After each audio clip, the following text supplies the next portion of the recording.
अरे भाई जल्दी जल्दी हाथ चलाओ, बारात निकलने का वक्त हो गया। क्या सारा समय सजावट और बातों में ही निकाल दोगे? अरे शांति, इतना क्यों घबरा रही हो? सब काम समय पर हो जाएगा। पहली बार बेटा घोड़ी चढ़ रहा है तो माँ का दिल तो थोड़ा उतावला होगा ही किरण। तभी अजीत कमरे से बाहर निकलता है। उसने सुनहरे रंग की शेरवानी और सिर पर साफा बांधा हुआ है। उसके पीछे उसका छोटा भाई सुमित और बहन किरण भी हंसते हुए आते हैं। अरे माँ, जरा देखो तो मैं कैसा लग रहा हूँ। नजर ना लगे मेरे बेटे को, तू तो बिल्कुल चांद का टुकड़ा लग रहा है। माँ, आज तो मैं जमकर नाचूंगा, बड़े भैया की शादी जो है। भैया मुझे तो लग रहा है कि भैया की शादी की सबसे ज्यादा खुशी आपको ही हो रही है। आप तो सुबह से ही नाचने की प्रैक्टिस कर रहे हो। खुशी होगी ना किरण, आखिर भाभी तो मेरी भी आ रही हैं।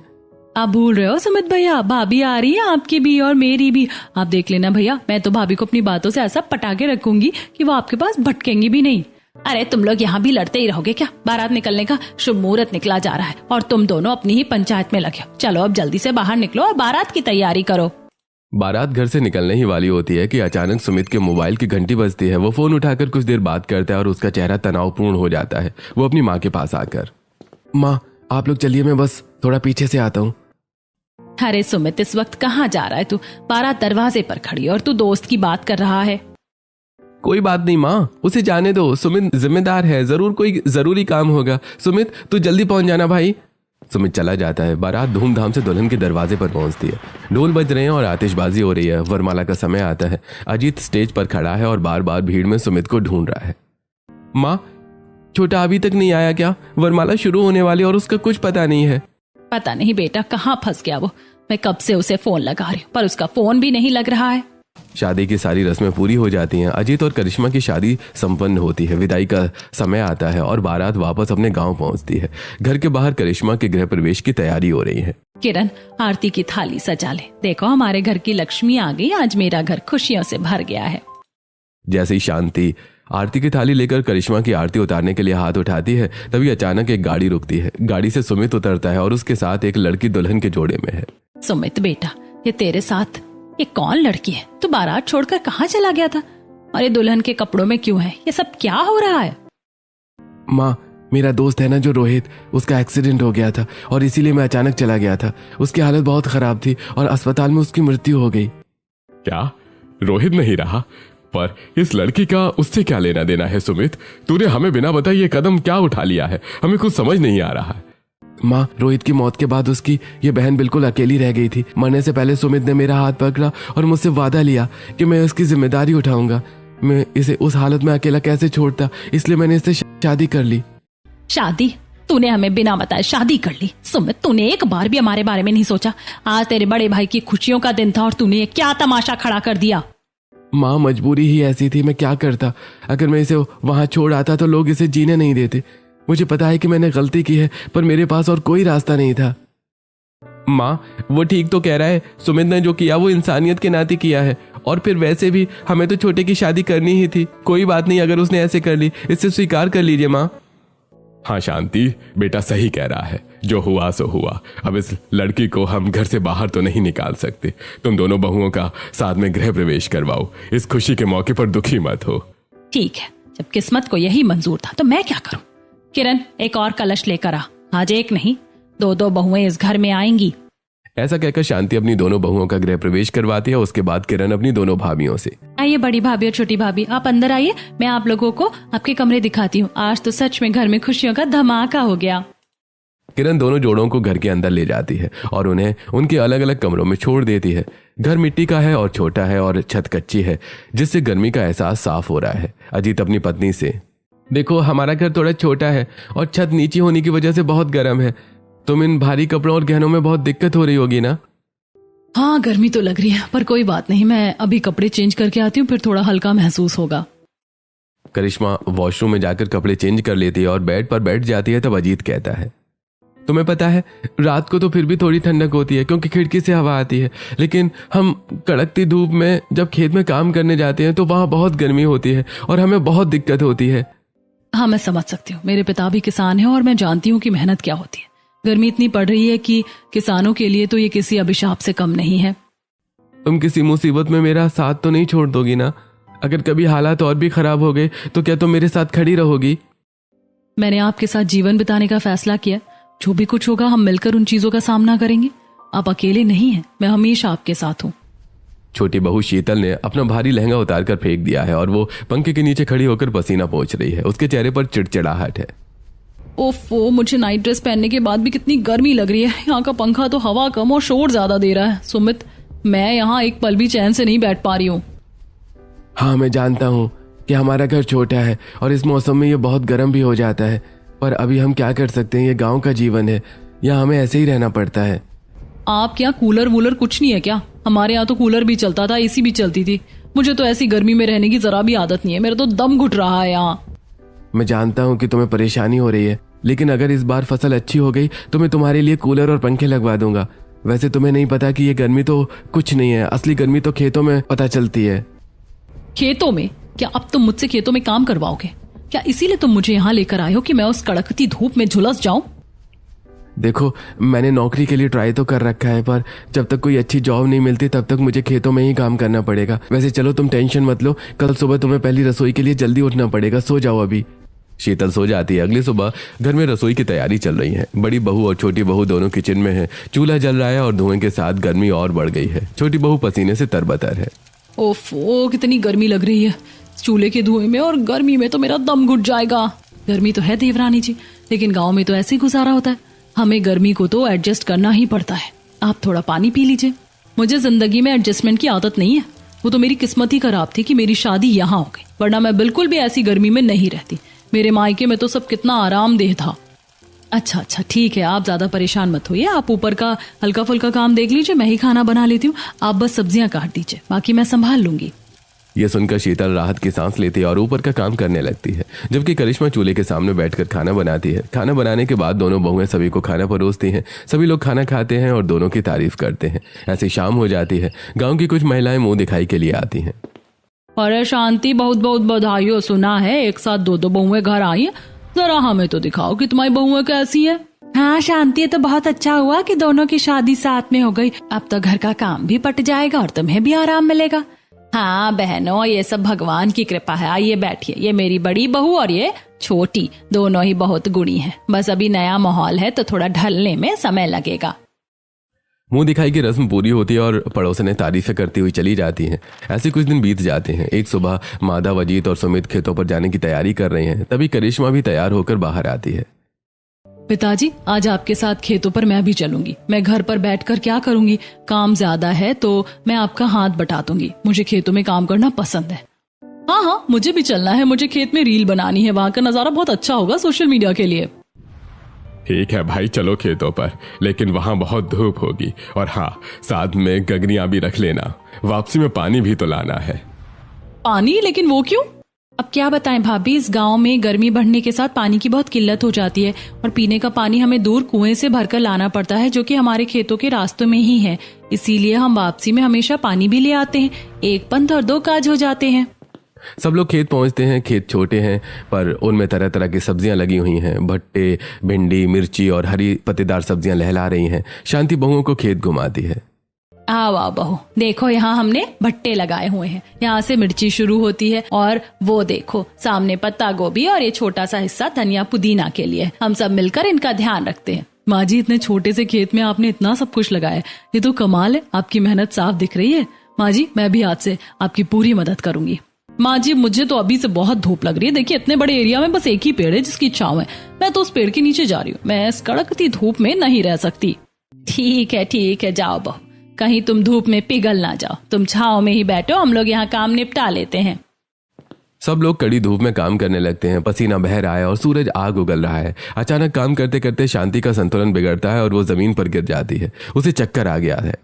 माँ, क्या हुआ? सुमित, जल्दी पानी ला। पिताजी, देखिए माँ को क्या हो गया। इन्हें जल्दी से छांव में ले चलो। दोनों भाई मिलकर अपनी माँ को छांव में लाकर लिटा देते हैं। तब करिश्मा अपनी सास से, माँ जी आप ठीक तो हैं? थोड़ा पानी पीजिए। इतनी गर्मी में काम करना आपके लिए भारी पड़ गया।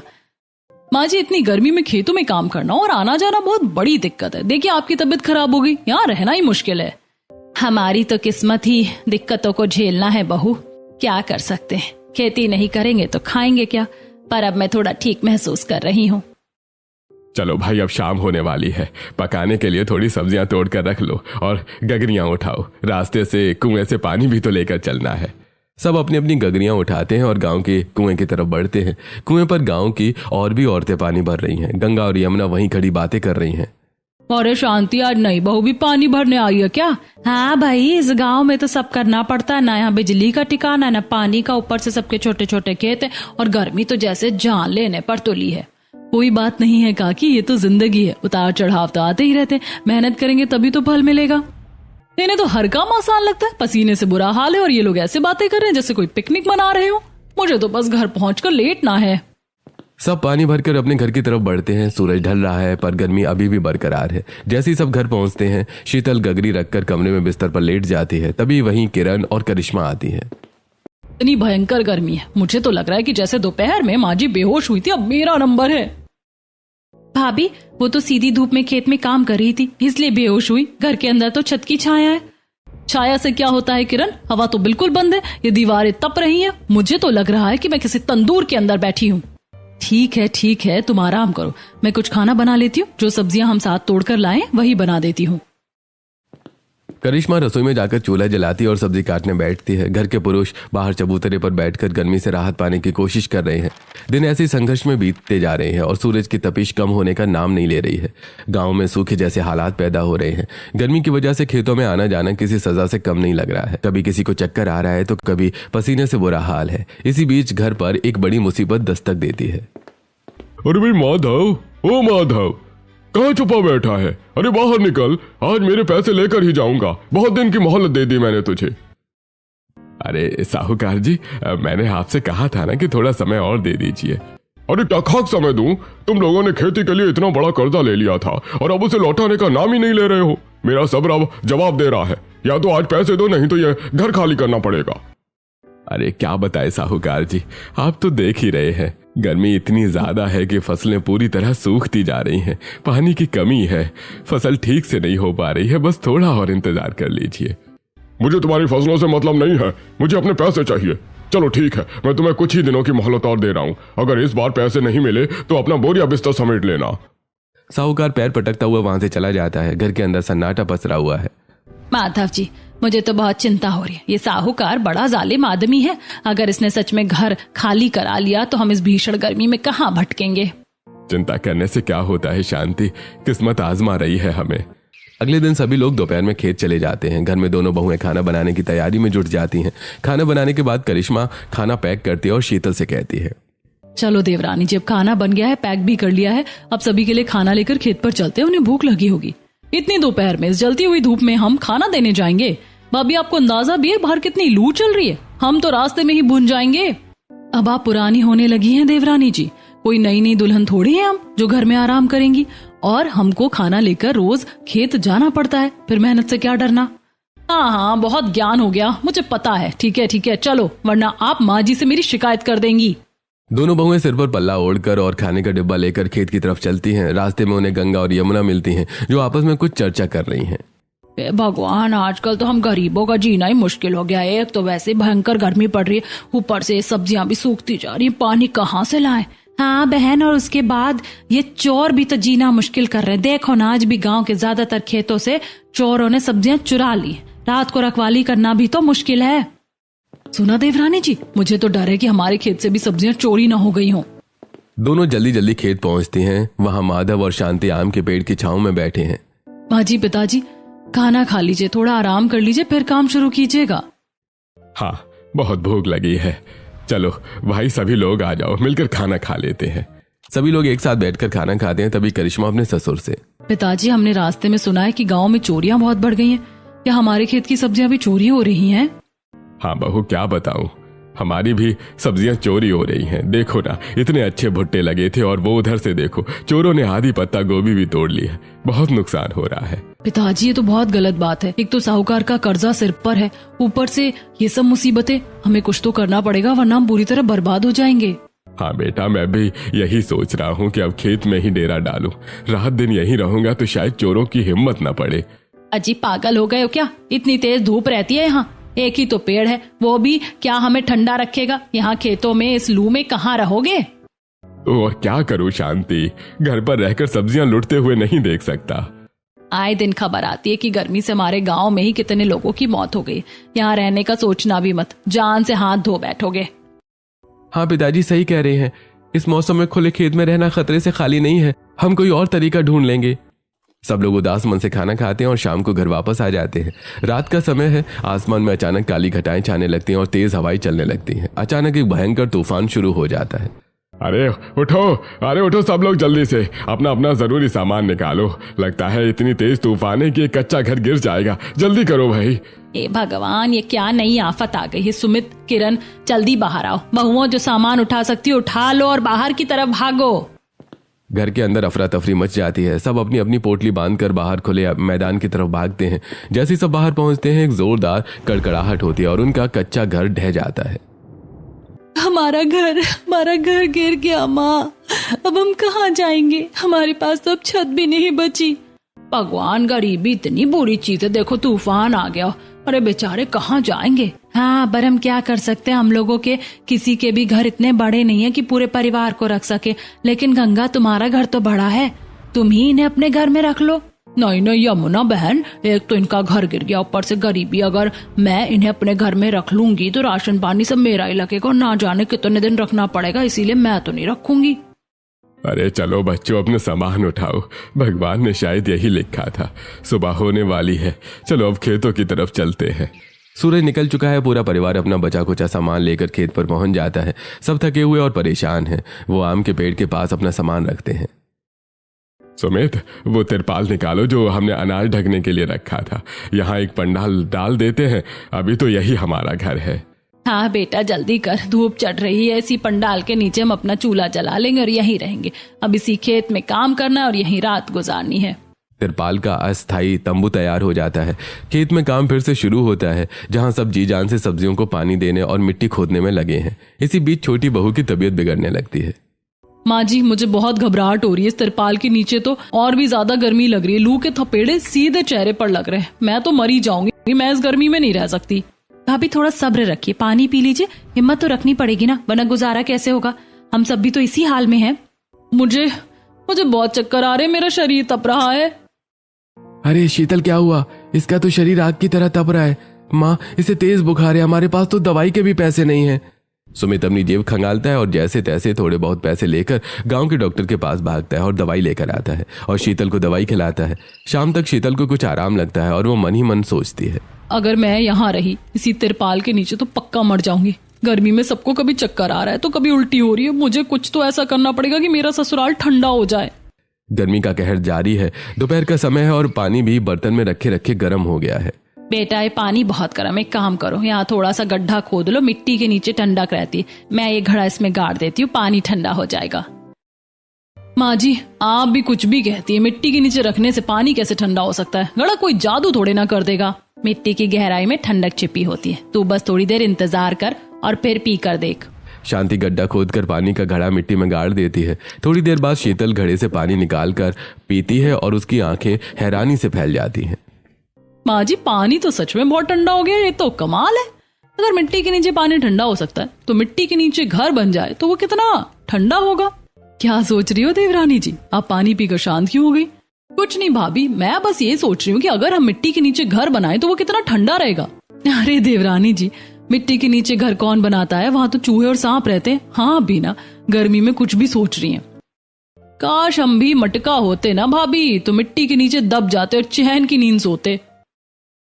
शीतल की बात सुनकर सभी लोग हंस पड़ते हैं। शाम को शीतल के पास उसकी सहेली कोमल का फोन आता है। अरे यार, तूने बहुत दिनों से फोन नहीं किया, कैसी है तू? सुना है तुम्हारा घर गिर गया, अब कहाँ रह रही है? कोमल, मैं बहुत बड़ी परेशानी से गुजर रही हूँ। घर गिर गया, अब खेत में तिरपाल के नीचे रह रहे। गर्मी से मेरी जान निकल रही है, मुझे समझ नहीं आ रहा मैं क्या करूँ। सोच रही थी कि खेतों के नीचे ही घर बना लूं, लेकिन बिना किसी मशीन के वो संभव नहीं है। यार परेशान मत हो, तुझे पता है ना मेरा पति जेसीबी का ड्राइवर है। तेरे लिए मैं इतना तो कर ही सकती हूँ। आज रात को जब काम खत्म हो जाएगा तो मैं चोरी से तेरे खेत पर जेसीबी भेज दूंगी। सच में कोमल, तू तो मेरी जान बचा लेगी। मैं अभी सबको अपना प्लान बताती हूँ। थैंक यू यार। छोटी बहू सबको इकट्ठा करती है और अपना अंडरग्राउंड घर का प्लान बताती है। क्या? अरे तू पागल हो गई है क्या बहू? जमीन के नीचे कौन गड्ढा खोदेगा? और क्या नीचे कभी घर बनता है? वहां हवा कहां से आएगी? हाँ शीतल, ये तो सच में पागलपन वाली सोच है। रुको, तुम सब इसे पागल कह रहे हो, पर पुराने जमाने में भी लोग ऐसे ही किया करते थे। हमारे बुजुर्ग बताते थे कि खेतों के नीचे वो एक आध कमरा बना लिया करते थे और गर्मी में वहीं रहते थे। अगर माँ कह रही है तो ठीक ही होगा, और वैसे भी कोमल जैसे भी भेज रही है तो खुदाई की मेहनत भी बच जाएगी। हमें ये कोशिश जरूर करनी चाहिए। रात के अंधेरे में जेसीबी खेत पर पहुंचती है। पूरी रात जोर शोर से खुदाई चलती है। सुबह तक आम के पेड़ के बगल से एक गहरी सुरंग जैसा रास्ता अंदर चला जाता है और नीचे 5 बड़े कमरों जितनी जगह खुद जाती है। बहुत बहुत शुक्रिया भैया, आपने हमारी बहुत बड़ी मदद की। कोमल को मेरा शुक्रिया कहना। जेसीबी वाला चला जाता है। सभी लोग अपने अंडरग्राउंड घर में आते हैं और उसे देखकर शांति। वाह, ये तो कमाल हो गया। नीचे कितनी ठंडक है, ऐसा लग रहा है जैसे हम किसी गुफा में आ गए। पर अभी ये अधूरा है। हाँ माँ जी, देखिए कितनी मिट्टी गिर रही है और चारों तरफ गंदगी है। इसे साफ करना पड़ेगा और दीवारों को बनाना पड़ेगा। फिक्र मत करो बहू, हम सब मिलकर भूसा और मिट्टी मिलाकर इसकी छपाई करेंगे। अच्छी लिपाई करेंगे तो ये पक्का घर बन जाएगा। चलो काम शुरू करते हैं। पूरा परिवार मेहनत में जुट जाता है। दीवारों की लिपाई होती है, जमीन को साफ किया जाता है, चटाई बिछाई जाती है, जगह जगह लकड़ी की मशाल बनाकर लगा दी जाती है जिससे घर में रोशनी हो जाती है और घर का सामान किनारे पे रखा जाता है। अंत में 5 कमरे तैयार हो जाते हैं। अरे ये मेरा और शांति का कमरा है, और वो अजीत और बड़ी बहू का, ये सुमित का, और ये किरण का, और एक कमरा रसोई के लिए। वाह, यहाँ तो एसी जैसी ठंडक है। अब हमें इस गर्मी और लू का डर नहीं रहेगा। यहाँ हम चैन से सो सकेंगे और खेतों की रखवाली भी पास से हो सकेगी। ये घर तो सच में एक अजूबा है। अब पूरा परिवार जमीन के नीचे बने इस अनोखे 5 कमरों के ठंडे घर में रहने लगता है। बाहर सूरज आग उगल रहा है और लू के थपेड़े चल रहे हैं, लेकिन अंदर का वातावरण बिल्कुल शांत और ठंडा है। रात का समय है, सब अपने अपने कमरों में विश्राम कर रहे हैं। शांति, देख रही हो, ऊपर तिरपाल के नीचे तो सांस लेना भी दूभर था, और यहाँ देखो कितनी सुखद ठंडक है। आज बरसों बाद ऐसा लग रहा है कि सच में चैन की नींद आएगी। हाँ जी, हमारी छोटी बहू का ये आइडिया तो बड़ा ही काम का निकला। मुझे तो यकीन ही नहीं हो रहा कि मिट्टी के नीचे इतना सुकून हो सकता है। अब तो खेत की रखवाली करना भी कितना आसान हो गया है। तभी अजीत वहां आता है और कहता है, पिताजी अभी अभी मुझे ऊपर खेत की तरफ से कुछ आहट सुनाई दी है। ऐसा लग रहा है जैसे कोई ऊपर आया है। घर अब खेत के बिल्कुल नीचे है तो हल्की सी हलचल भी साफ पता चलती है। भैया आप रुकिए, मैं भी अभी साथ चलता हूँ। दोनों भाई तेजी से सुरंग वाले रास्ते से ऊपर जाते हैं। जैसे वो खेत में पहुंचते हैं वो देखते हैं कि 2 चोर सब्जियां तोड़ने की कोशिश कर रहे हैं। टॉर्च की रोशनी देखते ही चोर हड़बड़ाकर भाग जाते हैं। सुमित और अजीत दोनों नीचे आकर सारी बातें अपने माता पिता को बताते हुए, पिताजी अब चोर यहाँ भटकेंगे भी नहीं। उन्हें अंदाजा भी नहीं था कि हम खेत के ठीक नीचे ही सो रहे हैं। अब हमारी फसल पूरी तरह से सुरक्षित है। बहुत अच्छे बेटा, अब हमें अपनी मेहनत का पूरा फल मिलेगा। चलो अब सब सो जाओ। कल सुबह से हमें खेतों में और भी जोर शोर से काम करना है, क्योंकि फसल कटाई का समय नजदीक है। अगले कुछ दिनों तक घर में काम का बंटवारा होता है। जेठानी नीचे रसोई संभालती है और सास उसकी मदद करती है। खेतों में सिंचाई का काम भी पास की नदी से आसान हो गया है। एक दोपहर रसोई में करिश्मा और किरण काम कर रही हैं। भाभी, अब तो घर कितना ठंडा रहने लगा है। ऊपर जब हम खाना बनाते थे तो पसीने से बुरा हाल होता था। अब तो रसोई में काम करना भी खेल जैसा लगता है। सच कहा किरण, ये सब शीतल की सूझबूझ का नतीजा है, वरना हम तो उस गर्मी में झुलस ही जाते। तभी शीतल वहां आते हुए, वैसे हमारा ये ठंडा घर कोई मामूली घर नहीं है। गर्मी में ऊपर सब्जी की खेती, नीचे 5 कमरों का ठंडा ससुराल, ये तो एक अजूबा है। देखना एक दिन यहाँ लोगों की प्रदर्शनी लगेगी। सभी लोग खेतों में से आ जाते हैं और दोनों बहुएं मिलकर सबको खाना परोसती हैं। दोपहर का खाना सब बैठकर हंसी खुशी खाते हैं। बाहर लू का कहर जारी है पर अंदर सब सुरक्षित है। तभी अचानक शांति को थोड़ा घबराहट महसूस होती है। अरे पता नहीं क्यों आज मुझे थोड़ी बेचैनी सी हो रही। शायद ऊपर खेत में काम करते समय थोड़ी धूप ज्यादा लग गई। माँ जी आप फिक्र क्यों करती हैं? अगर घबराहट हो रही है तो हमारे पास से जादुई ठंडा घर है ना।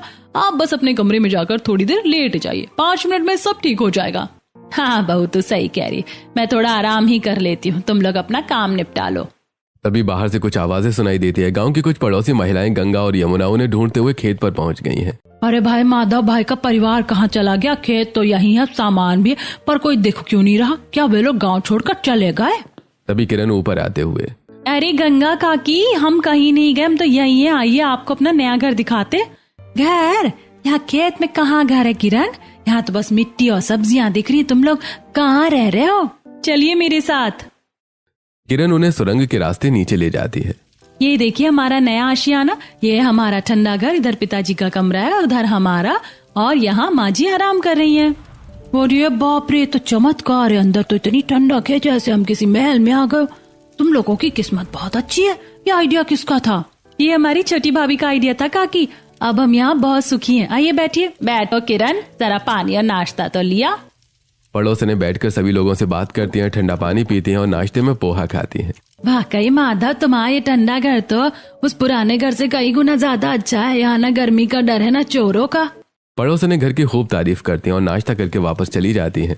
दिन ऐसे ही खुशी खुशी बीत रहे हैं। फसल अब पूरी तरह से तैयार हो गई और बाजार में जाने के लिए तैयार है। देखो बच्चों, इस बार हमारी भिंडी, गोभी और भुट्टे कितने शानदार हुए हैं। इस बार तो ये बहुत अच्छे दामों में बिकेंगे। हमारी सारी मेहनत सफल हो गई। हाँ पिताजी, सब्जियां बहुत ताज़ा और अच्छी हैं। बाजार में इनकी बहुत अच्छी मांग होगी। इस फसल को बेचकर हम साहूकार का सारा कर्जा अदा कर देंगे और अपना पक्का घर भी बनवा लेंगे। तभी दूर से एक सरकारी गाड़ी आती दिखाई देती है। धूल उड़ाती हुई गाड़ी खेत के पास आकर रुकती है। गाड़ी से कुछ पत्रकार, फोटोग्राफर और जिले के कलेक्टर उतरते हैं। अरे, ये सरकारी गाड़ी यहाँ क्यों आ रही है? गाड़ी वहां रुकती है और गाड़ी से सभी लोग उतरते हैं। कलेक्टर साहब माधव के पास आकर, क्या आप ही माधव जी हैं? जी बताइए। हमें आपके अंडरग्राउंड घर के बारे में पता चला था। हमने सुना है कि आपने गर्मी से बचने के लिए जमीन के नीचे घर बनाया है।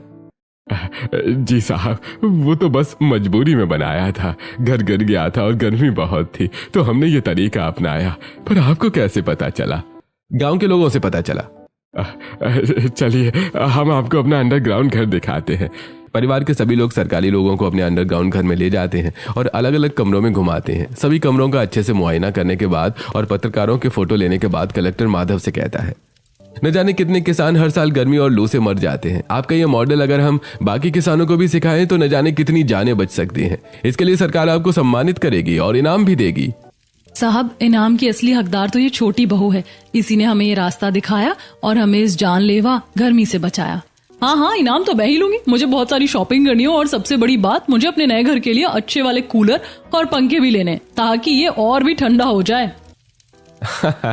जरूर जरूर, आपको आपकी सूझबूझ के लिए उचित पुरस्कार दिया जाएगा। आपके इस आविष्कार ने खेती और ग्रामीण जीवन को एक नई दिशा दी है। बहुत बहुत बधाई।